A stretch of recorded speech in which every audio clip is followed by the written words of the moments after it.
CPM-ന്റെ fraction ആയിട്ടുള്ള police കെട്ടിച്ചമച്ച് കുറ്റപത്രത്തിൽ എഴുതി വെച്ച കഥ ED തള്ളിക്കളഞ്ഞു എന്നാണോ? അല്ല, ഇപ്പോൾ ഇവിടെ ഒരു അന്വേഷണ ഏജൻസി ആയിട്ടുള്ള എൻഫോഴ്സ്മെന്റ് ഡയറക്ടറേറ്റ് മജിസ്ട്രേറ്റിൻ്റെയും ജഡ്ജിയുടെയൊക്കെ പണിയെടുക്കുന്ന നിലയിലേക്ക് വിധി കൽപ്പിക്കുന്ന അനുഭവമാണ് ഇന്ന് പുറത്തേക്ക് വന്നുകൊണ്ടിരിക്കുന്ന വിവരങ്ങൾ കാണുന്ന ഏതൊരാൾക്കും മനസ്സിലാക്കുക. നമുക്കൊക്കെ അറിയാവുന്നതാണ്, കഴിഞ്ഞ 10 വർഷത്തിന് മീതെയായി കേരളത്തിനകത്ത്, ഇന്ത്യക്കകത്ത് പൊതുസമൂഹമാകെ ചർച്ച ചെയ്തുകൊണ്ടിരിക്കുന്നതാണ് രാജ്യത്തെ അന്വേഷണ ഏജൻസികൾ ഏത് വിധത്തിലാണ് കേവലം BJPയുടെ പൊളിറ്റിക്കൽ ടൂളായി രാജ്യത്ത് പ്രവർത്തിച്ചുകൊണ്ടിരിക്കുന്നത് എന്നുള്ളതിനെ സംബന്ധിച്ച്. രാഷ്ട്രീയ വൈരാഗ്യം തീർക്കുന്നതിന് വേണ്ടിയുള്ള ടൂളുകൾ മാത്രമായി അന്വേഷണ ഏജൻസികൾ മാറുന്നു. സമാനമായ നിലയിൽ തന്നെ ഈ നാടിനകത്ത്, ഈ രാജ്യത്തിനകത്ത് സംഘപരിവാരത്തിൻ്റെ BJPയുടെ നേതാക്കന്മാരുടെ കള്ളത്തരങ്ങൾ വെളുപ്പിക്കുന്നതിന് വേണ്ടിയുള്ള ഏജൻസിയായി കേവലം കൂട്ടിലിട്ട തത്ത എന്ന കണക്ക് മാത്രം ED ഉൾപ്പെടെയുള്ള അന്വേഷണ ഏജൻസികൾ മാറുന്നതിൻ്റെ അനുഭവം നമ്മുടെ മുൻപിലുണ്ട്.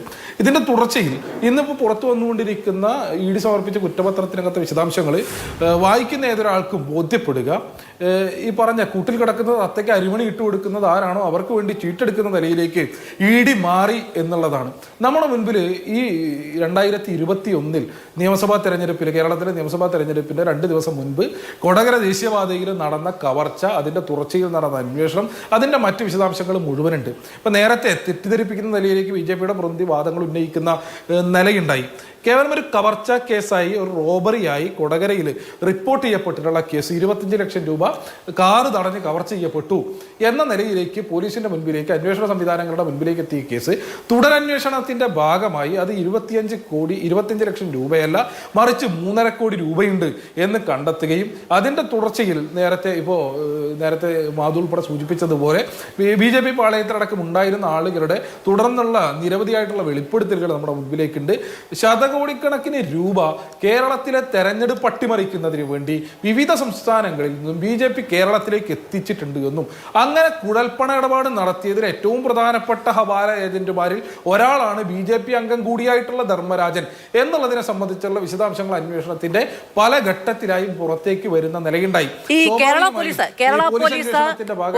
EDക്ക് നൽകിയിരിക്കുന്ന വിശദമായ റിപ്പോർട്ടിൽ 2021 തന്നെ സമർപ്പിച്ചിരിക്കുന്ന റിപ്പോർട്ടിൽ കൃത്യമായ ബന്ധം ആരോപിക്കുന്നുണ്ട്. അതിൽ ഈ 3 പേർക്ക്, M ഗണേഷിന്, BJPയുടെ സംസ്ഥാന പ്രസിഡന്റായിരുന്ന K സുരേന്ദ്രന്, മീൻസ് അന്നത്തെ ഈ 2-3 ദിവസം മുമ്പ് വരെയും സംസ്ഥാന പ്രസിഡന്റായിരുന്ന K സുരേന്ദ്രന്, ശ്രീ ഗിരീശൻ നായർക്ക്, ഇവർക്ക് 3 പേരുടെയും അറിവോടുകൂടി ഡീറ്റെയിൽഡ് ക്വസ്റ്റനിങ്ങിൽ Dharmarajan has stated that he had transported a total amount of 41 crore and 40 lakhs rupees from Karnataka to Kerala in connection with the Kerala Assembly election 2021 as instructed by BJP President K Surendran, Ganeshan, Girishan Nair എന്നുള്ളതാണ് പറയുന്നത്. ഈ 3 പേരുടെ പേരെടുത്ത് പറയുന്നുണ്ട്.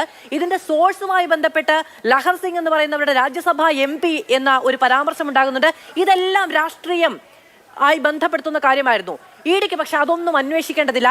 ഈ കവർച്ചയിൽ കള്ളപ്പണം ഉൾപ്പെട്ടിട്ടുണ്ട് എന്ന കാര്യത്തിലേക്ക് മാത്രം ചുരുങ്ങുന്നത് എങ്ങനെയാണ്? അല്ല മാധു, ഇതിനകത്ത് ഈ അന്വേഷണത്തിന്റെ ഭാഗമായി പുറത്തേക്ക് വന്ന വിശദാംശങ്ങൾ, ഈ പറഞ്ഞ പേരുകൾ, അതിനോടൊപ്പം തന്നെ ഇവരുടെ കോൾ റെക്കോർഡുകൾ ഉൾപ്പെടെയുള്ള വിശദാംശങ്ങൾ പുറത്തേക്ക് വന്നിരുന്നല്ലോ. ഈ പറഞ്ഞ ഈ കുഴൽപ്പണം തട്ടിയെടുക്കപ്പെട്ട ഘട്ടത്തിൽ, കുഴൽപ്പണം കവർ ചെയ്യപ്പെട്ട ഘട്ടത്തിൽ ഈ ധർമ്മരാജൻ ഉൾപ്പെടെയുള്ള ആളുകൾ, ഹവാല ഏജന്റുമാർ, BJPയുടെ അന്നത്തെ സംസ്ഥാന പ്രസിഡന്റായിട്ടുള്ള K സുരേന്ദ്രനുമായി ബന്ധപ്പെട്ടത് 1.5 ഡസൻ തവണയ്ക്ക് മുകളിലാണ്.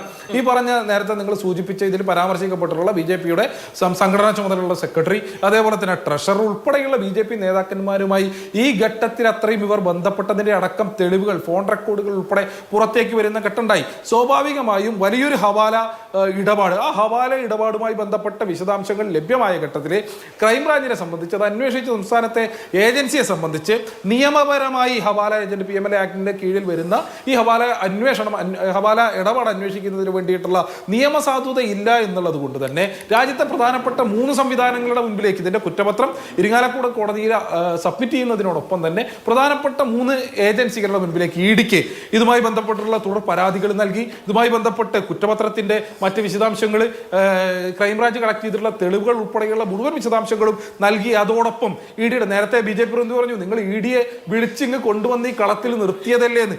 സ്വാഭാവികമായും ഇന്ത്യയിൽ നിലനിൽക്കുന്ന നിയമപ്രകാരം ഈ ഹവാല ഇടപാട് അന്വേഷിക്കുന്നതിന് വേണ്ടിയുള്ള നിയമപരമായ ഉത്തരവാദിത്വം EDക്ക് മാത്രമാണ് എന്നതുകൊണ്ട് സ്വാഭാവികമായും EDയെ അറിയിക്കുകയും ഇടിക്ക് വിവരം കൈമാറുകയും അവരോട് അന്വേഷണം ആവശ്യപ്പെടുകയും ചെയ്തു. അവിടെ അവസാനിക്കുന്നില്ല. തെരഞ്ഞെടുപ്പ് അട്ടിമറിയുമായി ബന്ധപ്പെട്ടിട്ടുള്ള വിഷയമാണ് എന്നുള്ളത് കൊണ്ട് തന്നെ തെരഞ്ഞെടുപ്പ് കമ്മീഷന്റെ മുൻപിലേക്ക് ഈ അന്വേഷണ റിപ്പോർട്ടുകൾ, ഇതിന്റെ വിശദാംശങ്ങൾ, തെളിവുകൾ ആകെ സബ്മിറ്റ് ചെയ്യുന്ന നിലയുണ്ടായിട്ടുണ്ട്. അതേപോലെ തന്നെ ഇൻകം ടാക്സുമായി ബന്ധപ്പെട്ട് ഇത് മുഴുവൻ സബ്മിറ്റ് ചെയ്യുന്ന നിലയുണ്ടായിട്ടുണ്ട്. ഇതിനോടൊപ്പം അദ്ദേഹം സൂചിപ്പിച്ച നേരത്തെ BJP ഏജന്റ് ധർമ്മരാജനെ വെളുപ്പിക്കുന്നതിന് വേണ്ടി സൂചിപ്പിച്ചു, ധർമ്മരാജന്റെ ഡ്രൈവർക്ക് ഇതൊന്നും അറിയുണ്ടായിരുന്നില്ല, അയാളോട് ഇത്രയും വലിയ തുക ആയതുകൊണ്ട് പറഞ്ഞിരുന്നില്ല എന്നൊക്കെ. ഈ പറഞ്ഞ കൂട്ടത്തിൽ ഈ എൻഫോഴ്സ്മെന്റ് ഡയറക്ടറേറ്റ് ഈ അന്വേഷണം നടത്തുമ്പോൾ ബാക്കി എല്ലാം അവിടെ നിൽക്കട്ടെ, ഒരു പൗരന് രാജ്യത്ത് കൊണ്ടു നടക്കാൻ പറ്റുന്ന ലിക്വിഡ് മണി എത്ര എന്നുള്ളതിനെ സംബന്ധിച്ച അന്വേഷണം ഇതിന്റെ ഭാഗമായിട്ട് ഉണ്ടായിട്ടുണ്ടോ? പോട്ടെ, ഈ പറഞ്ഞ ഇപ്പോൾ ധർമ്മരാജൻ തന്നെ സമ്മതിച്ചു അദ്ദേഹത്തിന് 3.5 കോടിയാണ് എന്ന് BJP പ്രതിനിധി പറയുന്നത് കേൾക്കുന്ന സാഹചര്യം ഉണ്ടായി. ഈ 3.5 കോടിയുടെ സോഴ്സ് എന്ത് എന്നുള്ളതിനെ സംബന്ധിച്ച് ഇഡിക്ക് മുൻപിൽ, അന്വേഷണ സംവിധാനങ്ങളുടെ മുൻപിൽ വെളിപ്പെടുത്തുന്നതിന് വേണ്ടി BJPയുടെ നേതാക്കൾ തന്നെ ഇടയ്ക്ക് പറഞ്ഞിട്ടുണ്ട്, ഞങ്ങളുടെ പോസ്റ്റർ ഒക്കെ കൊണ്ടുവരുന്ന ഒരാളായിരുന്നു ധർമ്മരാജൻ. അങ്ങനെ അതുമായി ബന്ധപ്പെട്ട ഇതിൽ ഈ 3.5 കോടി രൂപയുടെ ട്രാൻസ്പോർട്ടേഷനൊക്കെ പറ്റുന്ന തരത്തിലുള്ള സാമ്പത്തിക ശേഷി ഇഡി കണ്ടുപിടിച്ചോ എന്നടക്കം അദ്ദേഹം നേരത്തെ പറഞ്ഞതുപോലെ ഇരിങ്ങാലക്കുട കോടതി തീരുമാനമെടുക്കുന്ന മുറയ്ക്ക് നമുക്ക് അറിയുകയും ചെയ്യാം.